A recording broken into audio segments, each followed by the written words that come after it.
In this last video, I want to talk about how the molecules we've been drawing throughout this whole chapter can be discovered and deciphered and elucidated in the laboratory. So if you have just a sample in the lab, how can you connect that liquid or solid or gas with the types of things we've been discussing in pictures and two-dimensional drawings in this laboratory? And the way you do that is with spectroscopy. Now, there are three types of spectroscopy that you'll want to be familiar with from this semester. The first is the mass spectrum, and what we get from that is the molecular formula. The second would be the IR spectrum. What we get from that are the functional groups in the compound.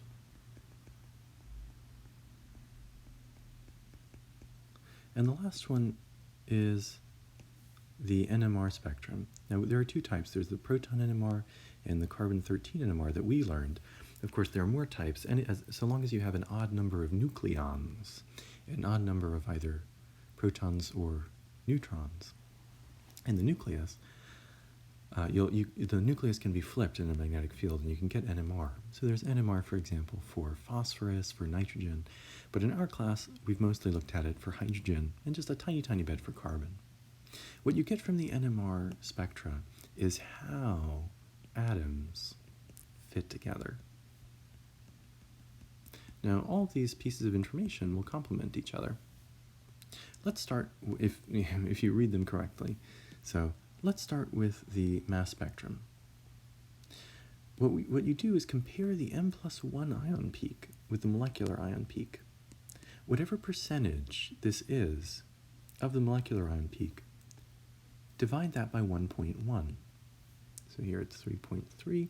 Divide that by 1.1, and that gives you your number of carbons. So we're going to have 3 carbons in this molecule. And the reason for that is because this M+1 peak is coming about because of the presence of carbon-13, carbon that has 6 protons and 7 neutrons. That happens around 1.1% of the time. So whatever percent of the time you see that happening, that tells you how many carbons how many places where a carbon must be able to insert itself. So here we have 3 carbons. Now, if we're trying to think of our formula, we know we have 3 carbons. We know that each carbon weighs 12 AMU, so that's going to be 36 AMU coming from the carbons. And if we keep reading, we see that the molecular ion peak has a mass to charge ratio of 59. Remember that this M to Z ratio, M stands for mass, Z stands for charge, and the charge is essentially 1 for us.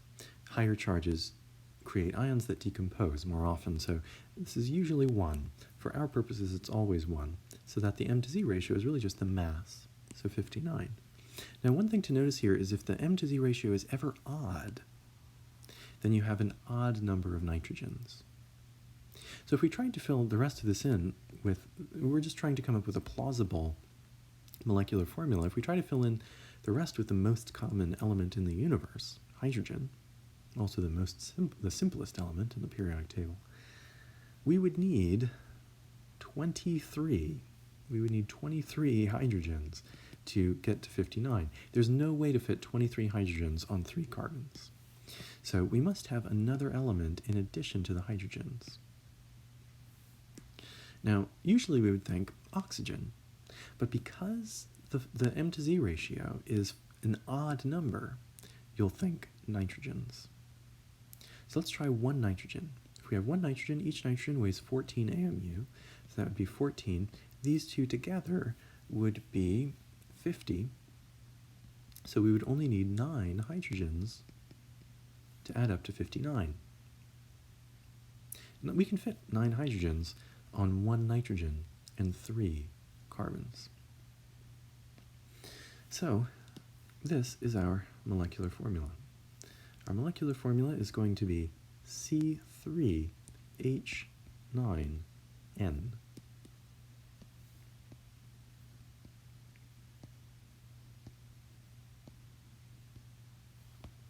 That's at least a plausible molecular formula. We can check that by comparing our predictions from that with the proton and carbon NMR. Now, we should we should compare this with, we should compare this, let's try this. We should compare this with, we should try to find the index of hydrogen deficiency. So that's how many pi bonds or rings that we have.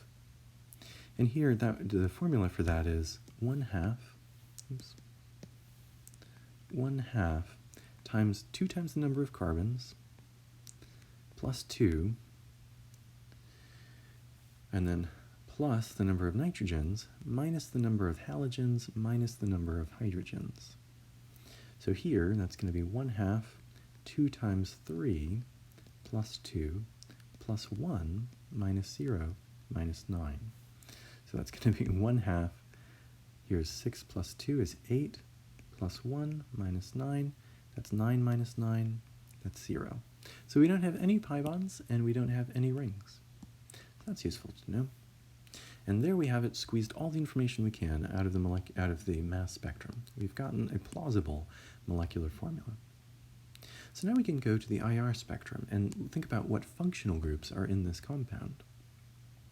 It says that the compound has one peak between 3350 and 3500 wave numbers. Remember, this centimeters to the -1 power is called a wave number. And that is the sign of an amine. Now, if you have any sort of dip between, or peak, as it's technically called, between 3350 and 3500, if you have any sort of signal there, then you know you have an amine. If you have only one peak, then it's a primary amine. Now, I want to show you what that would look like. This is between around 3350 and 3500. There's your peak there. This is representative of the nitrogen. You'll notice that it doesn't go as far down as this carbon to hydrogen peak. The intensity has to do with either how many of the bonds there are or how big of a dipole there is. In the case of the carbon to hydrogen peak, there are just a lot of them. That's why it goes so far down. The OH peak also goes further down. You'll remember that peak, it goes further down, but that's because oxygen is more electronegative than nitrogen, and so it creates a bigger dipole, so it responds to electric waves of light more, and so it gives you a stronger signal. So these nitrogens are in that area, and they're a relatively shallow peak, so I wanted to show you approximately what they look like. A picture like this wouldn't be provided for you on the test. I just wanted to remind you of what it looked like. Now, if you only have one sort of signal there, then you only have one hydrogen on your nitrogen. In other words, you have a secondary amine. A secondary amine.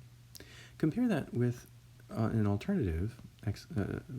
If you have a peak in that same range, that means you have an amine again, but you see how there are two dips in the end? That means you have two hydrogens on your amine. So that would be a primary amine. So based on how many peaks you have in that range, you can tell how many hydrogens you have on your nitrogen.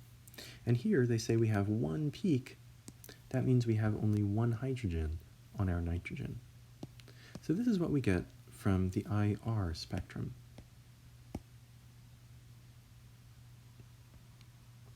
Okay, so let me highlight that in green.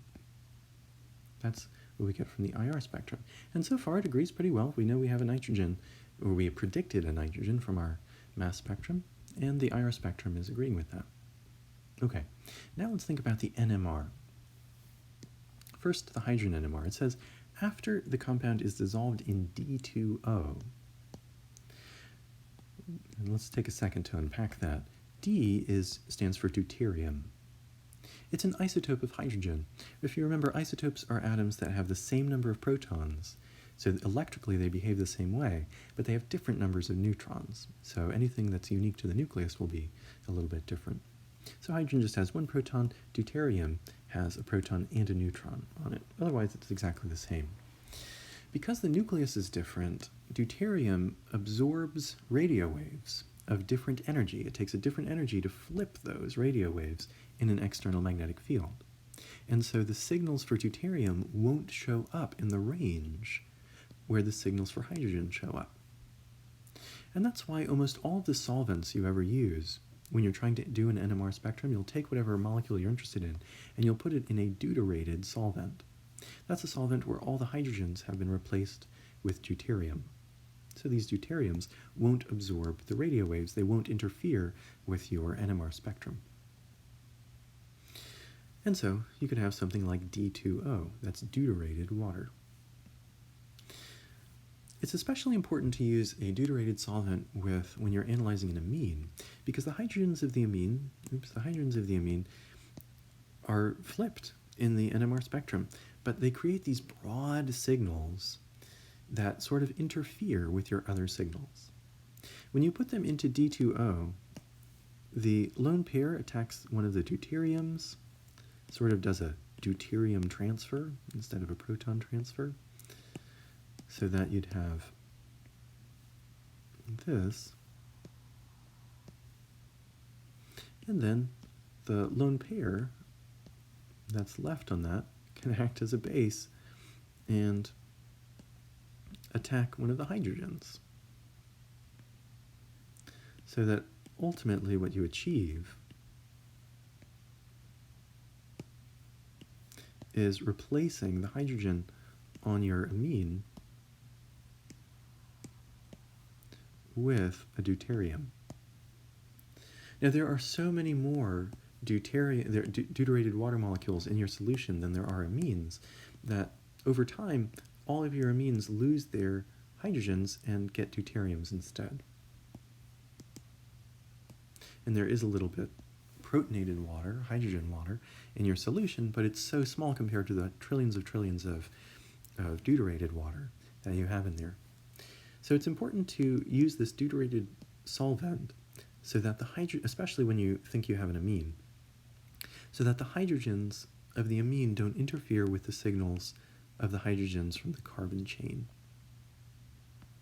Okay, so that's what that sentence is saying.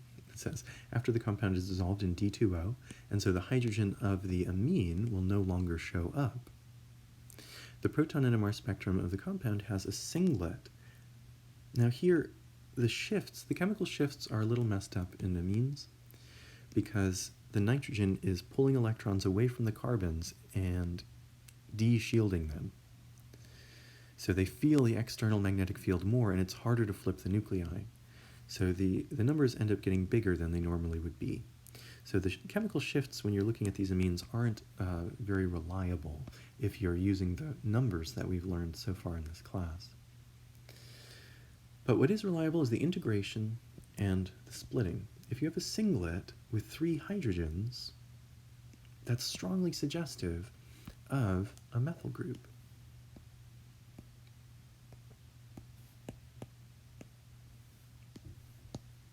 So what if we try putting a methyl group on here? Now we know that this hydrogen will get replaced by the deuterium in the deuterated water. That's the hydrogen on the nitrogen. Next to it, all 3 of these hydrogens would be in an environment that would not get split. And so that would be a singlet. Okay. Then it says we have a quartet with 2 hydrogens and a triplet with 3 hydrogens. Well, by now you would have seen that quartet and the triplet, and that would be a sign of an ethyl group. So you'd have a CH2, CH3.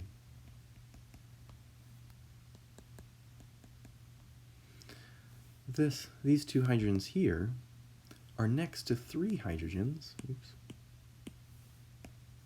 Next to 3 hydrogens, so they split into 3 plus 1, or 4 peaks. They've split into a quartet. A quartet, those 2 hydrogens.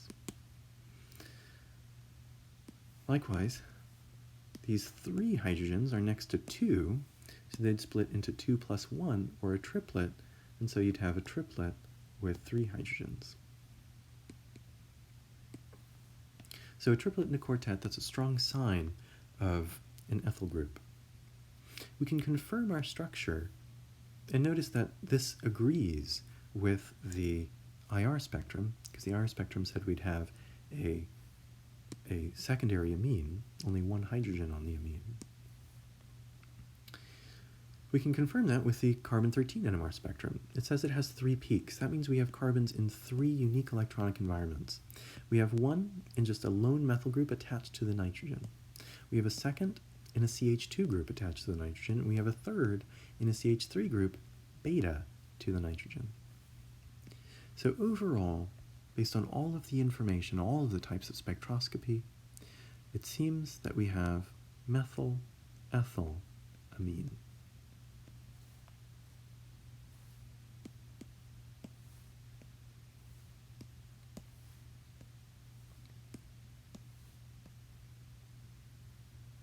Okay, let's try that same sort of procedure. Let's exercise our thinking on one more exercise of spectroscopy.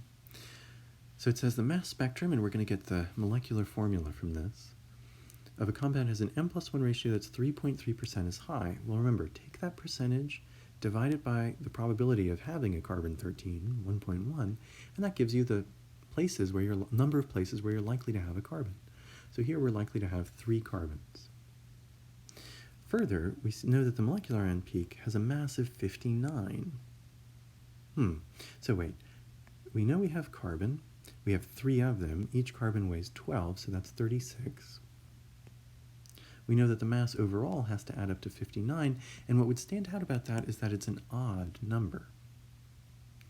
An odd number strongly suggests that we have a nitrogen. Let's try using just one nitrogen. Nitrogen weighs 14, so that would add 14 here. Together, that would give you 50, and so you fill the rest in with the most common atom in the universe, hydrogen.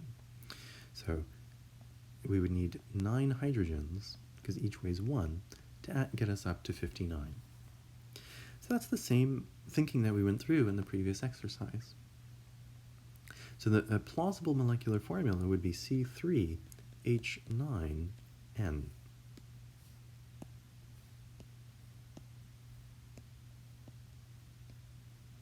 It's a plausible molecular formula. Okay, that's what we can get from the mass spectrum. How about the IR spectrum?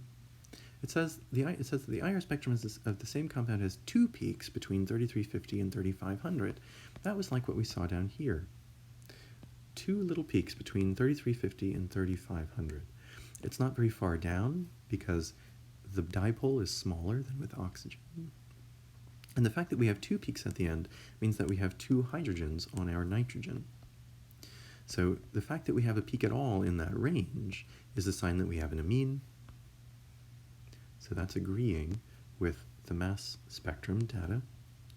And the fact that we have 2 peaks in that range means that we have 2 hydrogens. There are 2 ways that those can vibrate when they're exposed to infrared light. Okay, that means we only have 1 carbon chain here. Okay, now it says we dissolve this in D2O. When we dissolve it in D2O, the hydrogens on the nitrogens become deuteriums, and they won't show up in our spectrum anymore. And it says the proton Nmr spectrum has a septet with 1 hydrogen and a doublet with 3. A septet and a doublet. And here, oops,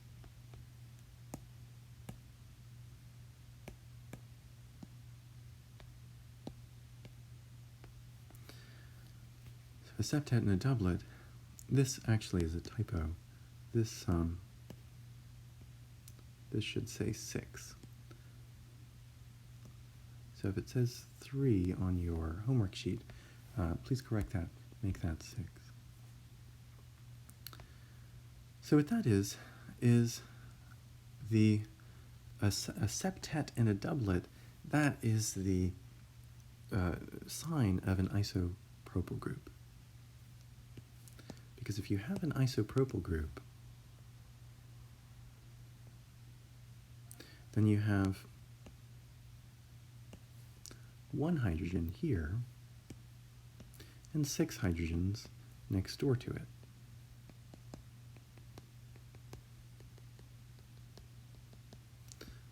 The purple hydrogens are next to just 1 hydrogen. So they'll split into 1 plus 2, they'll split into a doublet. So you'd have 6 hydrogens in a doublet. And I apologize if you have that typo. The blue hydrogen is next to, this one, is next to 6 hydrogens.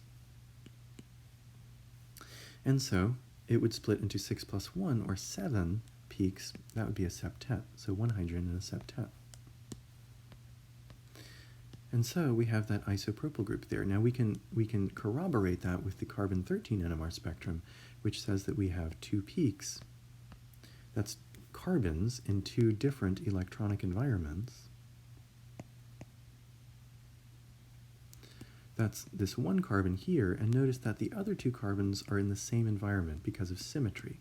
There's a symmetry in this molecule so that each of these methyl groups is in the same environment. So ultimately what we're getting from all of these spectroscopies is that we have isopropyl amine. So from the mass spectrum, from the M+1 data, comparing that percentage to the molecular ion peak, we get the number of carbons. Then we use the M to Z value to get a plausible molecular formula. If it's odd, that's a sign you have a nitrogen. If you have an amine, you'll have a peak between 3350 and 3500. The number of peaks you have in that range is the number of hydrogens on your amine. The D2O takes the hydrogens off of the nitrogen itself and replaces them with deuteriums, so they don't show up in the spectrum. For the hydrogen NMR, if you have an amine, the chemical shifts are not as clear of a help. But what will be a help will be remembering the patterns of the splitting patterns. For an ethyl group, that's a doublet and a triplet. Or sorry, a triplet and a quartet. An isopropyl group, that's a doublet and a septet. And a tert-butyl group, that's a singlet with an integration of 9. And you can corroborate what you think you have from your H1 NMR spectrum by looking at the carbon-13 spectrum.